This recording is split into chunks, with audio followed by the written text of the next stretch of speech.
Sophia and Ethan were infamous in their social circle, a couple bound by marriage, yet fueled by mutual hatred. Today, he allowed his secretary to provoke me. Tomorrow, I'd land him in the hospital. Year after year, we clashed relentlessly, our loathing for each other festering like an open wound. Until the day his little mistress knelt before me, clutching a child. One asterisk, Miss Sophia, let him go. Ethan doesn't have a place for you in his heart. I stood at the top of the staircase, looking down on the young woman who had collapsed to her knees the moment she entered. She held a porcelain-faced boy in her arms, tears streaming down her cheeks in a display of fragile beauty. You and Ethan will never work out. Everyone in the city knows how dysfunctional your marriage is. Instead of dragging this out in hatred, why not set him free and yourself too? I let her sob and plead until she'd exhausted herself. Then, with deliberate grace, I descended the stairs. Miss, no matter how bad things are between Ethan and me, no matter how ugly it gets, I am still Mrs. Ethan. I paused, letting my words pierce through her false bravado. To put it bluntly, even if Ethan were to die, it's my right to carry his casket. As for you, you wouldn't even make it to the funeral. I sank into the plush sofa, adopting a leisurely posture as I studied her. Almond-shaped eyes, crimson lips, ebony hair cascading softly. She was undeniably youthful and pretty. And what exactly is your position to advise me to step aside? The girl placed the child on the ground, her voice trembling with determination despite its softness. This is Ethan's son. He's 3 years old. What do you think that makes me to him? My gaze shifted to the boy. I stared at him, my heart skipping a beat before steadying itself again. Ah, youth, so bold, so reckless. And why should I believe you? I challenged. She wiped her tears, her gaze tender as she looked at the child. I don't need you to believe me. I didn't come here for you. Her voice wavered with a mix of sorrow and defiance. Where's Ethan? I need to see him. Why can't I reach him? Did you block me from contacting him? I glanced idly at my newly bedazzled nails, considering how I might send Ethan back to the hospital for round 2. Yesterday's slap had been a bit too forceful, nearly broke his jaw. Oh, he's in the hospital, I replied flippantly. Knocked him out cold yesterday with a slap. He's probably still unconscious. Care to try your luck? Her eyes widened in fear at my cold smile. She clutched the child protectively, her voice trembling as she spoke, though defiance lingered beneath her fright. You wouldn't dare. If you lay a finger on me, Ethan won't let you get away with it. I chuckled softly, amused by her naivety. Funny, the last woman who demanded Ethan give her a proper title said the same thing. She confronted me head-on, convinced I wouldn't dare touch her. Leaning in as she averted her gaze, I reached out to stroke the child's cheek, a faint, unsettling smile curling my lips. Guess what happened to her? I didn't wait for her to answer. Hospitalized, just like Ethan. He tried to stop me, and now he's lying in a hospital bed too. I straightened, my tone light, almost conversational. If you managed to find your way here, you must have heard about my temper. Her face turned pale, a mixture of helplessness and panic washing over her delicate features. I'm not like them, she whispered, her voice barely audible. I studied her from my vantage point, a derisive snort escaping my throat. And what makes you different? If I were to act here and now, do you think you'd end up anywhere other than a hospital bed? Terror flickered in her eyes as she clenched her fists, lowering her head in defeat. Deciding I'd had enough, I dialed Ethan's number. When he finally picked up, his voice was languid, dripping with indifference. Sophie, thanks to your mercy, I'm still alive. The doctor says I'll be discharged soon. He yawned lazily, as though we were sharing pleasantries over tea. Who's bothering you now? Handle it for me, will you? Once you're done, come pick me up. I glanced at the trembling girl, signaling for her to speak. "What's your name?" I asked. "Claire," she whispered. Returning to the phone, I relayed the information. "She says her name is Claire. Oh, and she brought a child with her." There was silence on the other end. A long, heavy silence. When Ethan finally spoke again, his tone was as casual as ever, but the pause betrayed him. "Never heard of her. Send her away. Don't let her disturb you." Claire's face crumpled, her pallor now ghostly. "Impossible," she murmured, shaking her head in disbelief. "Ethan wouldn't do this to me." Her teary eyes glistened with betrayal as she clutched the child and fled. The moment the door closed behind her, my carefully maintained composure shattered. A cold, numbing sensation seeped into my veins. I knew Ethan too well. His hesitation had given him away. He was lying. He knew Claire. And that child. I had seen the resemblance. The boy was 3 years old. Ethan and I had been married for 4 years, which meant he had a 3-year-old child with another woman. 2 once, I had been pregnant too. If my baby had survived, he would have been 3 by now. But he hadn't come at the right time. It was the year when Ethan and I hated each other most. That year, Ethan had just dragged me out of the hands of debt collectors. Yet I felt no gratitude, because it was Ethan who had orchestrated the downfall of my family's company. And Ethan hated me just as much. From the day my father betrayed the Pay family, leading them to bankruptcy, and Ethan's parents chose to end their lives in despair, Ethan had vowed to destroy me. In August of the same year, his elder brother returned from the United States to handle some affairs, but tragically passed away in a car accident. In less than a year, he lost 3 of his closest family members. That's why he hated my father for causing the deaths of his parents and brother. And he hated me too. I hated him for his relentless humiliation, hated my father, hated everyone. But I could never truly harden my heart against this child. When I first found out I was pregnant, my initial thought was to terminate the pregnancy. I didn't want this child to be born into a world burdened with the hatred between us. I didn't tell anyone and secretly scheduled an abortion. When I was on the operating table, Ethan barged in. His eyes were filled with tears. I had never seen him so panicked and desperate before.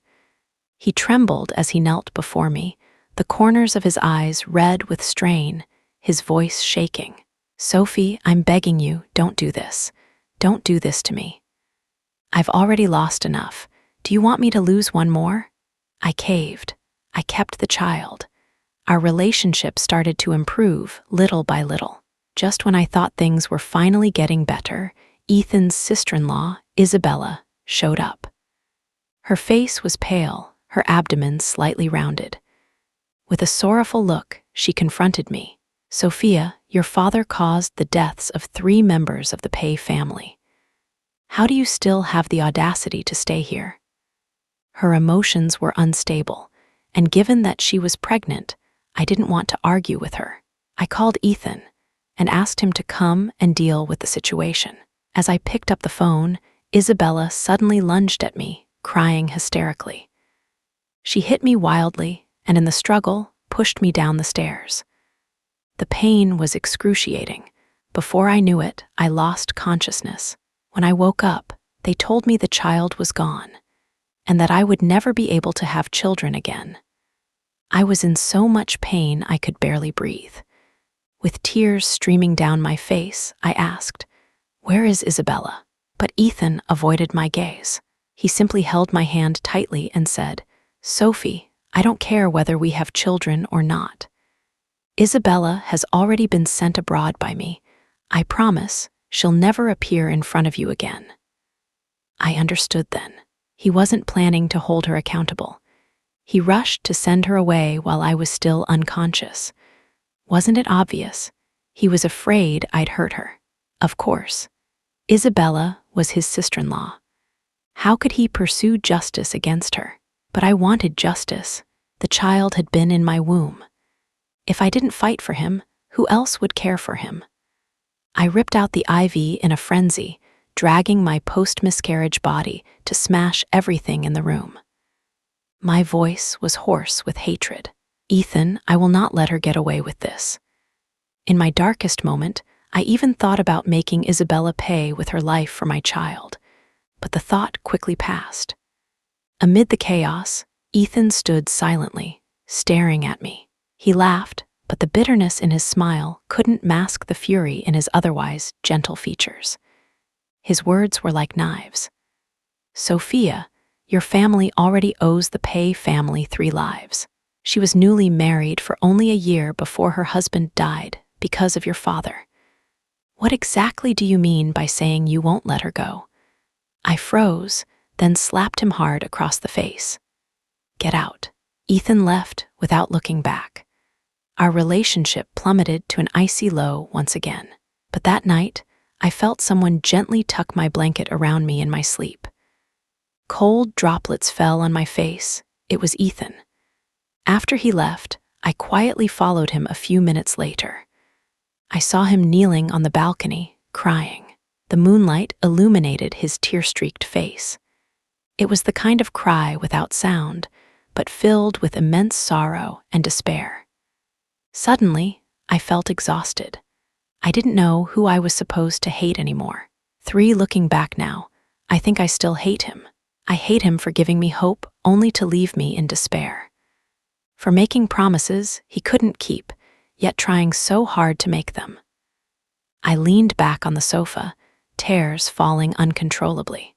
The notification sound from WeChat broke the silence. It was Ethan. Sophie, don't come pick me up. Something came up at work. I wiped away my tears and instructed the housekeeper. Claire must have taken Oliver somewhere nearby. Go find them and bring them back. I was going to take them to see Ethan. When I arrived at the hospital room door, I told Claire to wait outside with the child. Then, I pushed the door open and walked in alone. Ethan was getting dressed. When he saw me, he looked surprised. Sophie, why are you here? He leaned down to hug me, his warm breath brushing against my ear, weary and gentle. What's wrong? Afraid my injuries are too minor, so you came to finish the job. I smiled but didn't answer. Instead, I pressed hard on his wound. Watching him frown in pain, my eyes turned cold. Your injuries aren't even healed yet. Who are you in such a hurry to see? Ethan chuckled lightly. No one, just work stuff. I'm going now. He brushed past me, striding toward the door. As he turned the doorknob, I spoke. You don't need to go, they're with me. Ethan turned back, his expression terrifyingly cold. Sophia, what did you do to them? I sneered. What's wrong? Can't keep pretending anymore. Didn't you say you didn't even know them? I sighed deliberately, pacing around leisurely as if regretful. Ethan, she's not as strong as your secretary, you know. She cried so much, her tears could probably flood the whole city. Watching his face grow darker and darker, I stepped closer, my words deliberate and sharp. And the child, oh, he's been crying so hard. Almost as soon as the words left my mouth, Ethan's hand closed around my throat. Sophia, his voice was cold and heavy, veins bulging on his arm as his grip tightened. I could barely breathe. What did you do to them? I struggled, my hand landing a hard slap across his face, drawing tiny beads of blood. Ethan's eyes burned with a storm of anger and suspicion, glaring at me as though I were a loaded weapon pointed at his chest. Sophia, you'd better pray they're unharmed. I grabbed the glass of water on the table and smashed it against him, the shards cutting into his hand and leaving trails of blood. They're fine, Ethan, I spat, my voice sharp and cold. She even got down on her knees and begged me to let go. How could I possibly harm them? I swung the door open and shoved Claire and the child toward him. My heart felt like it was being ripped apart, yet I forced myself to smile. Here, go on, meet your son. Ethan instinctively took a step back. "He's not," before he could finish. Claire burst into tears, throwing herself into his arms, her sobs cutting him off. "Ethan, I was so scared. I thought I'd never see you again." The little boy clung to Ethan's leg, his small voice trembling with tears. "Daddy, I'm scared. That lady was so mean." I didn't know what Claire whispered into his chest, but Ethan stared at the boy for a long moment, and then, to my astonishment, tears began to fall from his eyes. He pulled the child tightly into his arms. It was surreal.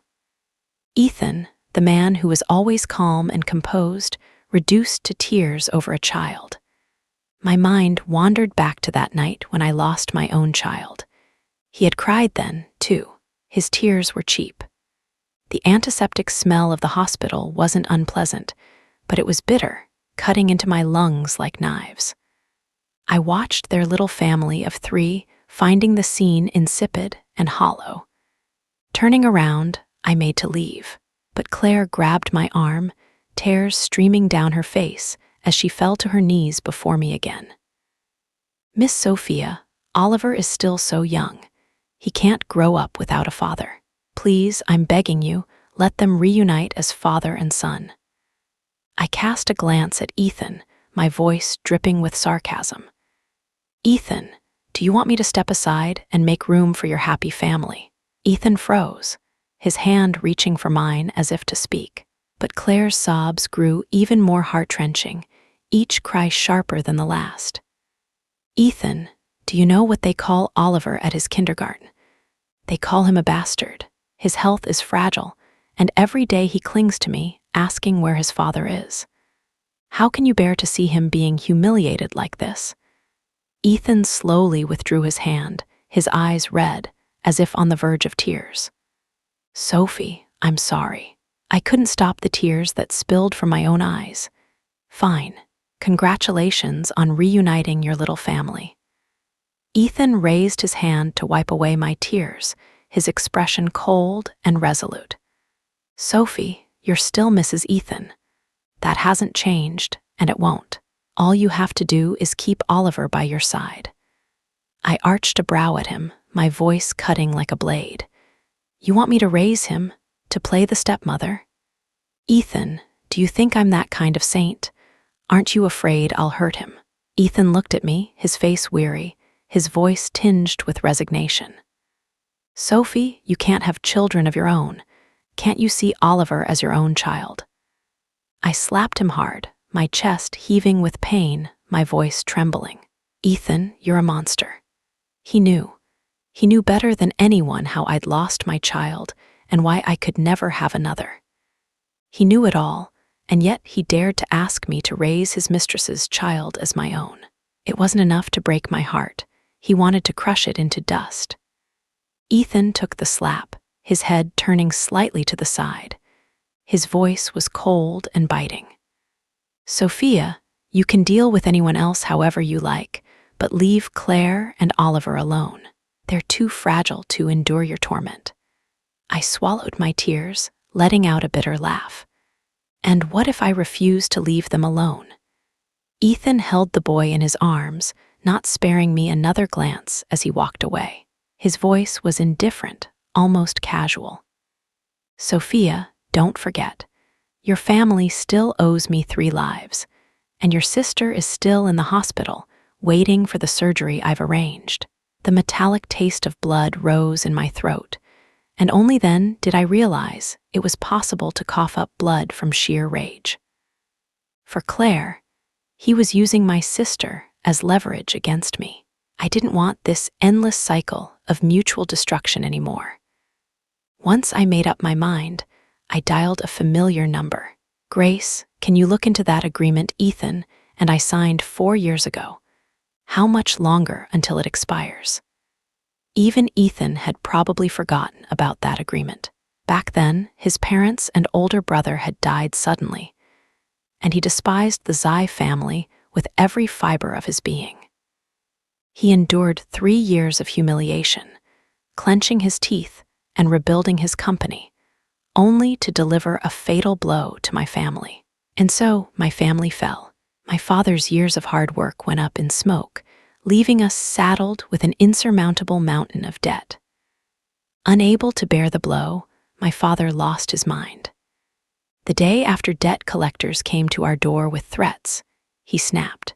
He became a man who couldn't distinguish day from night, smashing things around the house in fits of madness, with brief moments of lucidity. I didn't care much for him, but my younger sister, Emma, had a congenital heart condition and couldn't endure the stress. I used the last of my money to have him committed to a psychiatric hospital. What followed was a torrent of debt, crushing me under its weight. Debt collectors, accompanied by burly thugs, came to our home, taking everything of value and smashing what little remained. I knelt amidst the shattered shards scattered on the floor, the pain long gone, replaced by a hollow numbness.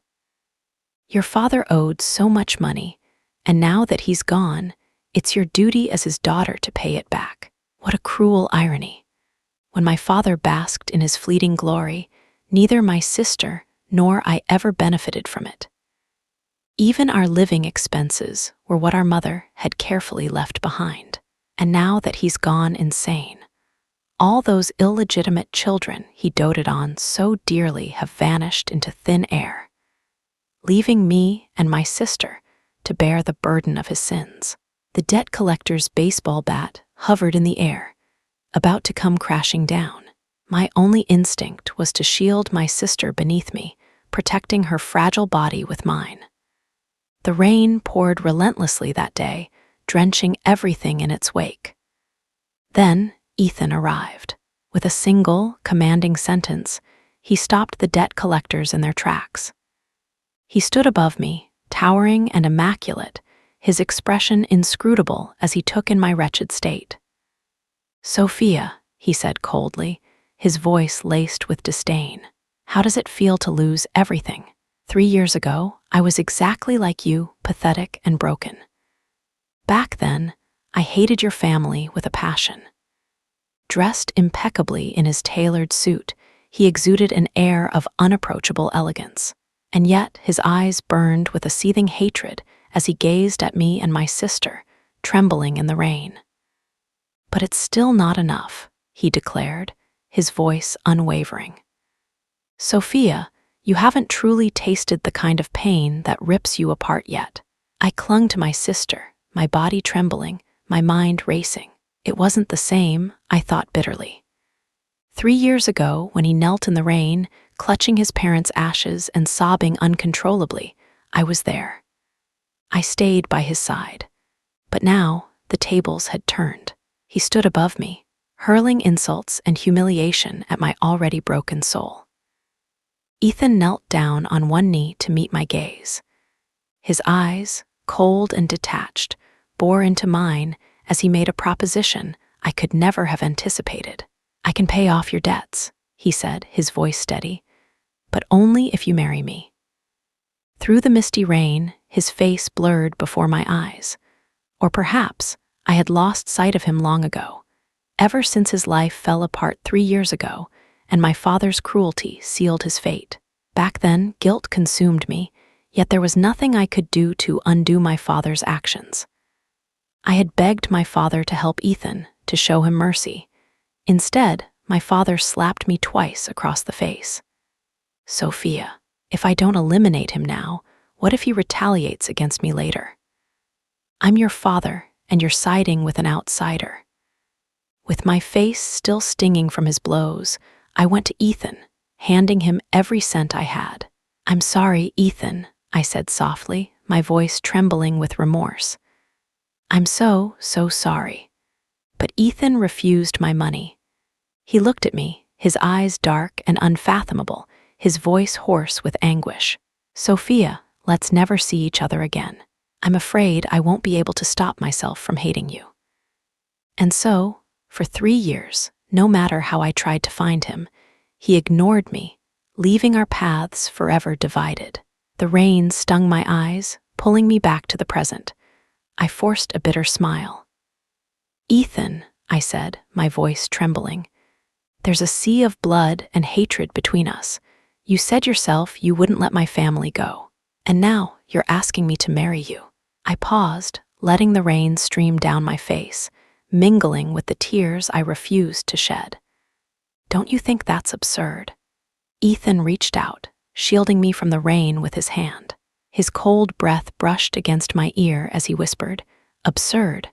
Of course it is. But because of those 3 lives lost between us, I want to keep you by my side. Day and night, Sophia, I will make you suffer. This won't end until one of us is destroyed." I clenched my fists, steeling myself to refuse him, but before I could speak, my sister Emma began trembling violently in my arms. Her illness had worsened. Ethan's cold gaze lingered on me, a cruel smirk playing on his lips. "You might not care about yourself," he said, his voice like ice. "But what about your sister? How much longer can her body endure?" Panic surged through me as I grabbed his sleeve, swallowing my pain and my pride. "Fine," I said, my voice breaking. "I'll do it, save Emma."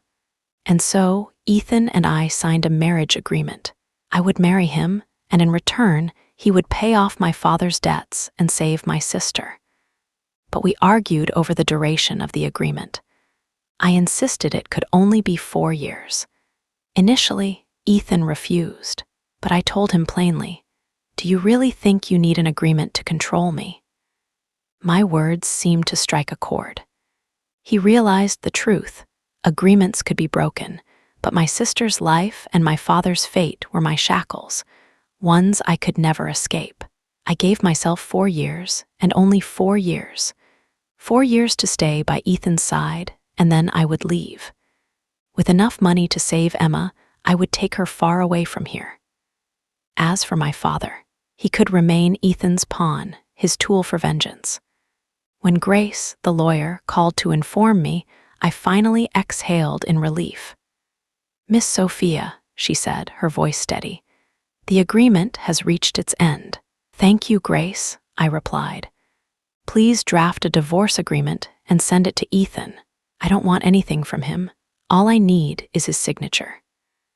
I composed myself before heading to the city's best private hospital, where Emma was undergoing treatment. When she saw me, her pale face lit up with a smile. "Sis, you're here. Where's Ethan? Why didn't he come with you this time?" Emma was 6 years younger than me.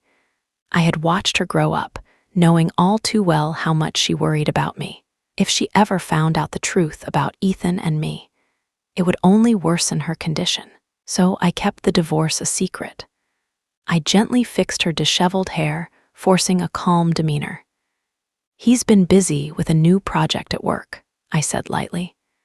"He asked me to apologize on his behalf and promised to bring you your favorite cake next time." Emma leaned into my embrace, smiling sweetly. "It's okay," she said. "As long as you're here, that's all that matters." I held her cold hands in mine, cherishing the fleeting peace of this moment. My younger sister suddenly reached out and touched my eyes, her voice soft and delicate. "Sophia, your eyes are wet. Were you crying?" Before I could respond, she gently covered my mouth, her dark, clear eyes fixing on mine. "If it's not because of Ethan, then it must be me." "Sophia, is it because my condition isn't getting better?" I could never bear to see my sister like this. I'd rather she cried and screamed about her fear of dying than watch her suppress everything, pretending to stay calm. Forcing back my tears, I mustered a smile to comfort her. "It's not true. Don't overthink it. You'll live a long, happy life, Emma, I promise." "Sophia, you don't need to comfort me or grieve for me. When I was born, the doctors said I wouldn't survive. Later, they said I might make it to 18, and I was happy because I felt like I'd been given an extra 18 years. She was trying to console me, but I couldn't stop the tears from spilling. My throat felt choked, unable to utter a single word. All I could do was shake my head silently. A cool, clear voice spoke up to comfort her in my stead. "Listen to the doctors, rest on time, and you'll be fine." I looked up, following the crisp white coat, and met a strikingly handsome face. Beneath golden-rimmed glasses, a pair of expressive, almond-shaped eyes gazed at me with quiet intensity. It was Emma's attending physician, Dr. Lucas. Emma greeted him with practiced familiarity. "Good afternoon, Dr. Lucas. Please try to talk some sense into my sister. Miss Sophia, let's step outside for a moment." I glanced at my sister one more time before following Dr. Lucas out of the room. Dr. Lucas hadn't always been Emma's attending physician. He had only recently returned to the country after studying abroad under a renowned mentor. Every major hospital was vying for him. He was an authority on cardiac diseases. When I visited him personally to ask for help, he had calmly invited me for tea but refused to take on the case. I thought there was no hope. But the very next day, Emma's attending physician was replaced by him. Dr. Lucas handed me a tissue, his voice cool and slightly hoarse. "Don't cry, she'll get better." My hands were trembling so much I couldn't even hold the tissue. Tears kept rolling down my face. Will she really? Will Emma's illness really get better? "Doctor." Lucas leaned slightly closer and gently wiped away my tears. His composed demeanor and striking features were both reassuring and heartbreaking. "She will. Don't cry. If you keep this up, your sister will start worrying about you." Still unable to calm myself, I choked out, "Dr. Lucas, isn't it true that even you can't save her? If you can't, then who can?" Dr. Lucas sighed lightly, but his expression remained composed, even warm. He avoided my question, saying instead, "Emma isn't as fragile as you think. She's strong. She's always talking about surprising you on her 18th birthday." The thought of my sister, not even 18 yet, made my chest ache. She hadn't even celebrated her 18th birthday. Seeing the tears streaming down my face, Dr. Lucas pointed gently to his shoulder. "If you really can't hold it in, you can lean on me for a while." I hesitated for a moment before finally leaning on his shoulder, letting the tears soak through his coat. "What are you doing, Sophia?" A voice, cold and tinged with suppressed anger, cut through the moment. I turned around to see Ethan standing at the corner, his eyes dark and brooding, filled with a stormy rage as he stared at me. He strode over quickly, pulling me away with a force that made my wrist throb. Through gritted teeth, he hissed, "Sophia, I'm asking you, what are you doing?" His icy gaze shifted to Dr. Lucas, and he bit out his words. "Who is this?" His grip on my wrist was so tight it hurt. Instinctively, I tried to shake him off, but Ethan refused to let go, pressing on. "Answer me, Sophia. Is he the reason you want a divorce?" Dr. Lucas stepped in, pulling Ethan away. The usually gentle and composed look on his face was replaced by an uncharacteristic firmness. "Let her go." Ethan's expression turned even colder. He yanked me back, his eyes blazing with anger and a hint of unrestrained malice. "And who do you think you are? As long as I haven't signed those divorce papers, she and I are still legally married. This is none of your business." A soft, trembling voice broke the tense standoff. "Sophia, Ethan, are you two arguing with Dr. Lucas?" Emma must have heard the commotion and came out of her room, looking at the three of us. Hurriedly wiping my tears away, I shook off Ethan's grip and went to her side, gently pressing on the bruised area around her IV needle. "What are you doing out here? You haven't finished your medication." "No, we're not arguing. We were just discussing your condition with Dr. Lucas. Go back inside. It's windy out here." Emma looked at me, then at Ethan, her voice barely above a whisper. "Sophia, are you sure you weren't arguing?" Ethan looks really upset. Turning away from her, I gave Ethan a sharp pinch, silently signaling him to fix his expression. "It's probably just work stress. Don't worry about it. Come on, Let's get you back to your IV. Ethan's face softened slightly as he added, It's nothing. Go back with your sister. If you catch a cold, she'll probably scold me again. As I helped Emma back to her room, Claire arrived. She stood at the door, tears brimming in her eyes, holding the hand of a little boy. Behind her, Ethan stood frozen, his expression unreadable. My heart skipped a beat, terrified she might lose control and do something reckless, so I hurriedly pushed her away. But before I could exert any force, Claire collapsed weakly to the ground, bringing the child down with her. I was about to help him up when the child started wailing. It hurts. It really hurts. I want Daddy. Claire, her eyes brimming with tears, threw herself at my feet, frantically kowtowing. Blood seeped from her forehead as she pleaded. Miss Sophia, if you have a grudge, take it out on me. Please don't make it hard for Oliver. I beg you. I don't care if I die.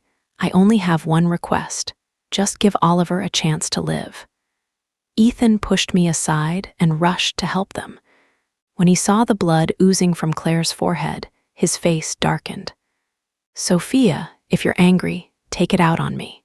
Emma wobbled slightly and leaned against me, her voice trembling as she asked, Sister, who is she? Why is she kneeling to you? I covered her face with my hand and forced myself to stay calm. It's nothing, just a friend of mine who's hit rock bottom and is asking for my help.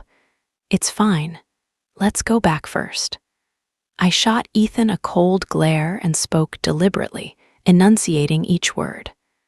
My sister isn't in good health. She can't handle stress. Ethan, don't let irrelevant people disturb her. Handle this for me. Emma seemed confused as I, with the help of Lucas, half supported and half pushed her toward her room. Just as we were about to enter, Claire suddenly broke free from Ethan's grasp and grabbed Emma's pant leg. Tears streamed down her face, mingling with the blood trickling from her forehead. She looked utterly pitiful. Her words came fast and desperate, each one soaked in grief. Miss Sophia, please, persuade your sister. Ethan and I truly love each other. Even if your sister can't accept me, Oliver is only 3 years old. He can't grow up without a father. Please, just give him a chance. I didn't have time to cover Emma's ears. In that moment, I wished I could kick Claire to death. I felt Emma's body stiffen for a second.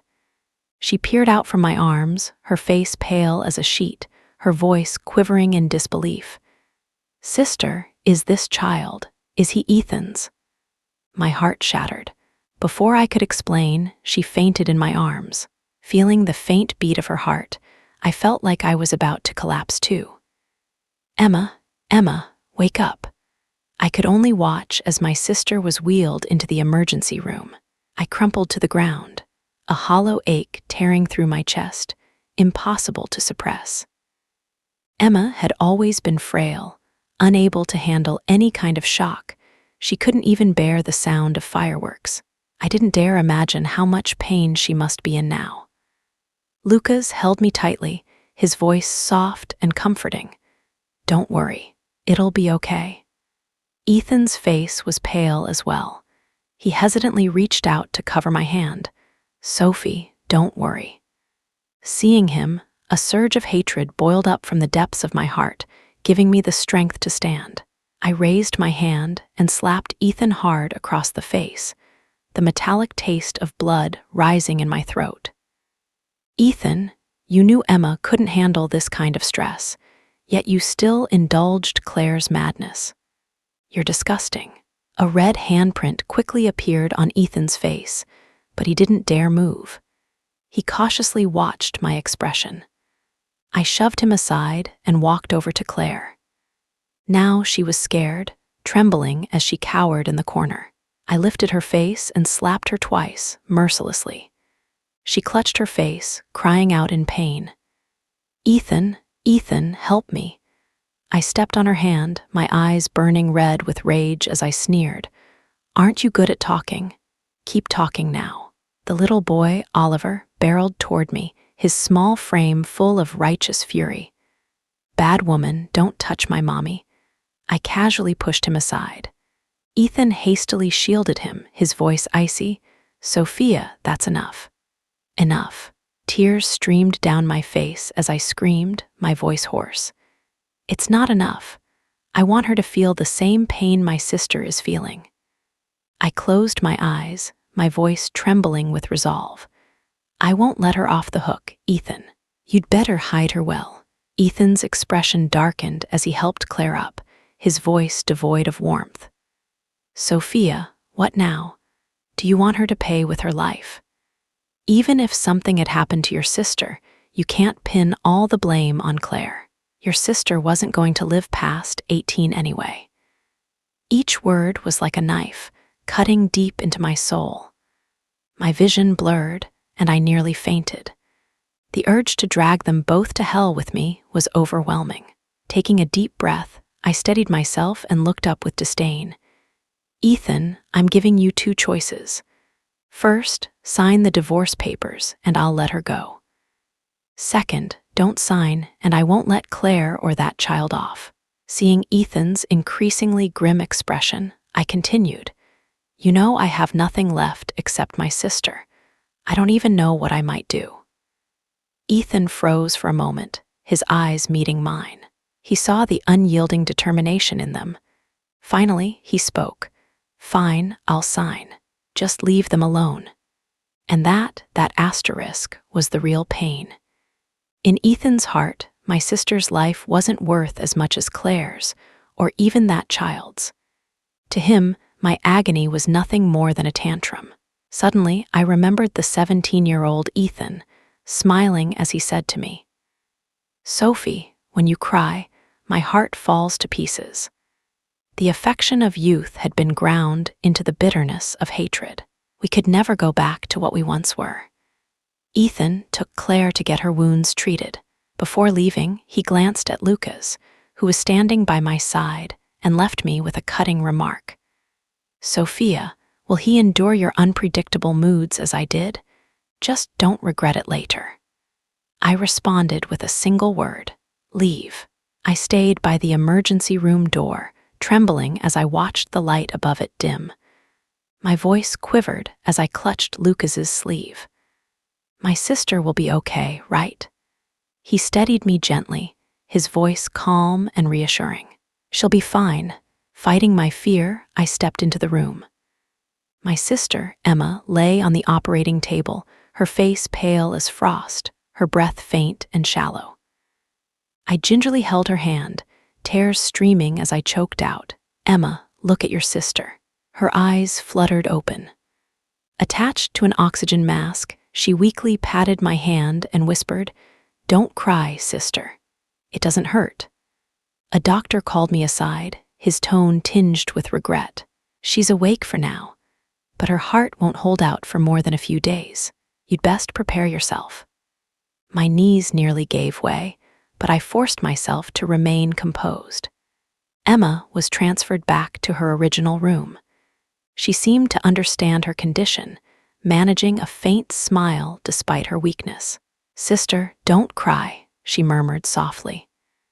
In the days that followed, she spent most of her time asleep, only occasionally waking to exchange a few words with me. I dared not cry, fearing it would upset her. On her final day, she woke for several hours, the longest stretch in days. Her face held a glimmer of color as she smiled playfully at me. Sister, come here. I have something for you. In her frail hands, she held a jar filled with paper stars. She winked mischievously. There are 360 stars in here. Whenever you miss me, open one. Inside each star is something I wanted to say to you. Tears streamed uncontrollably down my face. I pulled her into my arms, sobbing, Don't go. You're all I have. She responded with a tender touch. The stars will keep you company. Sister, when I'm gone, don't bury me in the earth. I'm afraid of the dark. Scatter me into the sea. I've never seen the ocean before.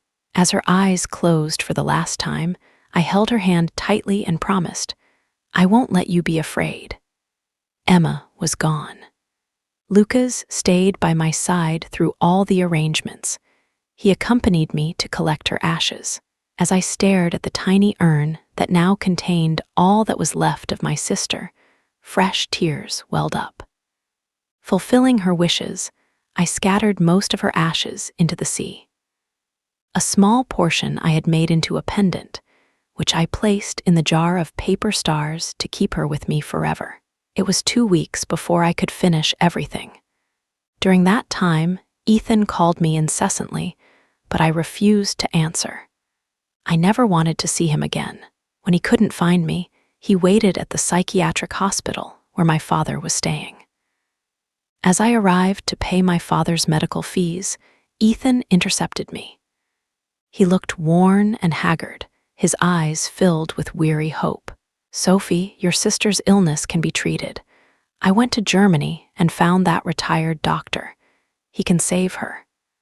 I met his gaze with a calmness that chilled even me. Emma is gone. The light in Ethan's eyes dimmed, extinguished bit by bit.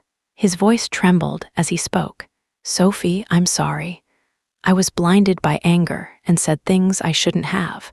It's all my fault. Please don't look at me like that." I shook my head and repeated the words he had once said to me. "Ethan, let's not meet again. I'm afraid I won't be able to stop hating you." Regret flickered in his eyes as he slowly released my hand, his voice hoarse. "Sophie, if I told you the truth, would you forgive me?" Before I could reply, he continued, almost to himself. "Oliver isn't my child. I have nothing to do with Claire." Seeing the doubt in my eyes, he let out a bitter laugh. Cold tears fell onto my hand as he explained, "You thought he resembled me because he's my nephew. Claire is his aunt. She's Isabella's sister. 3 years ago, Isabella died in childbirth abroad. Claire took the child in and raised him." In that moment, a realization struck me. Claire and Isabella, winter and snow. How had I not seen it before? The 2 sisters. One cost me my child, the other hastened my sister's death. Truly, sisters in every sense. I asked Ethan, "Why didn't you tell me this from the start?" He lowered his head. "Claire said Oliver showed signs of autism. If I didn't claim to be his father, it would worsen his condition. And I was afraid you'd hate him if you knew he was Isabella's child." In the end, he chose to protect Oliver by hurting me. I nodded, answering the question he had posed earlier, my tone sharp and unyielding. "I will never forgive you, unless you die." I didn't care about his reaction. Without a backward glance, I turned and walked away. The next time I saw Claire, she was bruised and battered, kneeling at the door of the new apartment I had moved into. She was covered in bruises, her eyes swollen and red, her hands stained with fresh blood. Kneeling before me, her voice was barely audible. "Sophia, I truly know I was wrong. Please, let Ethan help me. I can't take it anymore." It was only through her fragmented confession that I pieced together the truth.